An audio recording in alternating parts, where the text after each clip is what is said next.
I feel like you, me, all of us, we face one big struggle today, and it's the overwhelm, the noise, the amount of options we have.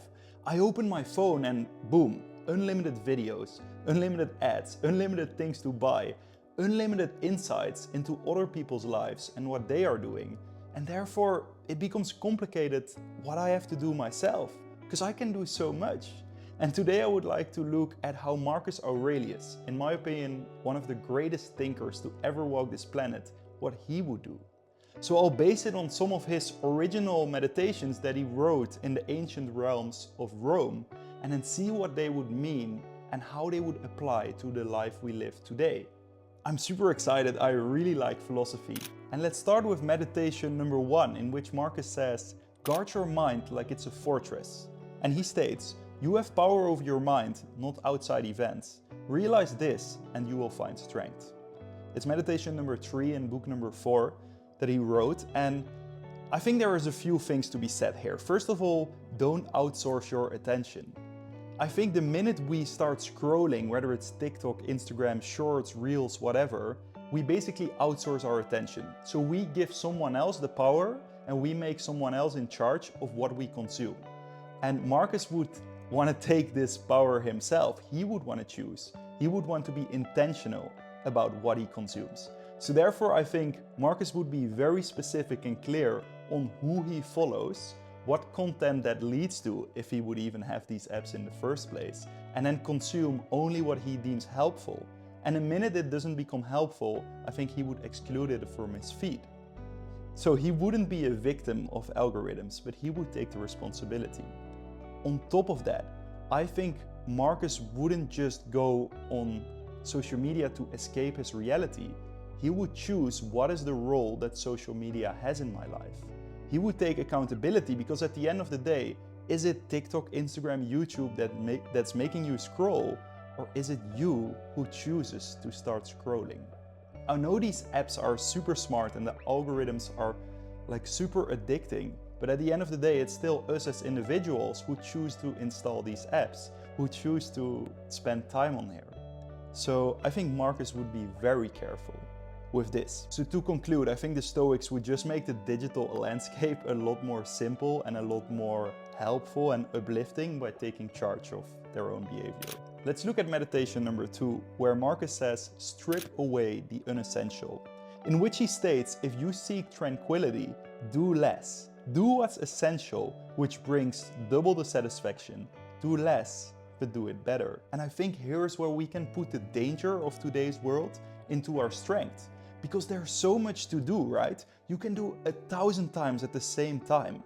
You can balance so many balls, and that can be overwhelming, but what if you choose to do less? What if you choose to only do the essential? What if you choose to focus? Because Marcus says simplicity isn't laziness, it's power. Overwhelm is self-inflicted by choosing what isn't essential. Imagine you just figure out, if I do this one thing, and if I do that one thing to the max of my capacity and I do it so well, how would your whole life change? Because imagine that all of your competition is doing everything else and you are just doing this one thing. How good would you be? Like seriously. And your mind becomes so clear if it says the only thing I'm going to do is this. I'm going to solve this problem and I'm going to do it so well that I'll be the best in the world. Because everybody else who's trying to solve this problem, they are also trying to solve 10 other problems at the same time. But in this one problem, I'm going to be the best. And if you do what's essential, not only will you be better, but it will feel way more peaceful, because you can get consumed by a problem instead of having 10 others run in the back of your head. And I think Marcus would recognize this. I think Marcus would maybe say, okay, there are 6, 7 problems that I'm super passionate about, but for this time frame, I'm only going to choose this one.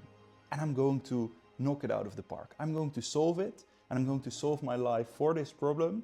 And when I solved it, I can go to another one. But for now, I'll choose focus over distraction. And then let's move to meditation number 3, which I think forms the basis of any philosophy. Marcus wrote, you'll die, act accordingly. He states, you could leave life right now. Let that determine what you say and what you think. and what you do. And I think zooming out with mortality is one of the most powerful tools ever. Like, a lot of people would claim it to be terrifying, but I think it's clarifying. Like, think about it. The minute you're born, one thing is for sure, you'll die. I'll die, you die, we all die. But once we think about it and frame our decisions through that lens, it can be so clarifying.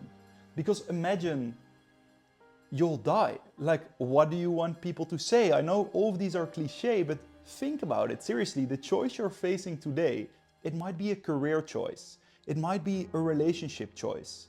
But now, once you add in your mind, hey, I'll die, and it could be in 3 years, it could be in 5 years, it could be in 10 years, it could be in 20 years, but you'll die, like, how would that impact your choice? What is the thing you want to spend this precious time that you have and this limited time that you have? How do you want to spend it knowing that one day you won't be able to spend it anymore? And to me, it's such a clarifying tool that I use to make the big decisions in life. And I think Marcus would do the same thing. So if Marcus would be 26 and he would be facing a career choice, and he would be thinking, okay, maybe I want more money, maybe I want to live in this location, maybe I want to work with these teammates, I think he would seriously take death as a construct to see, hey, I'm 26 now, this is the only moment ever in my life where I'll be 26. What is important for this season in my life, knowing that this season will end, knowing that I'll die one day? And just that question can already give the answer. So yeah, then maybe a fun thought experiment that I'm thinking right now as I'm filming this is, how would a day for Marcus Aurelius look like in 2025?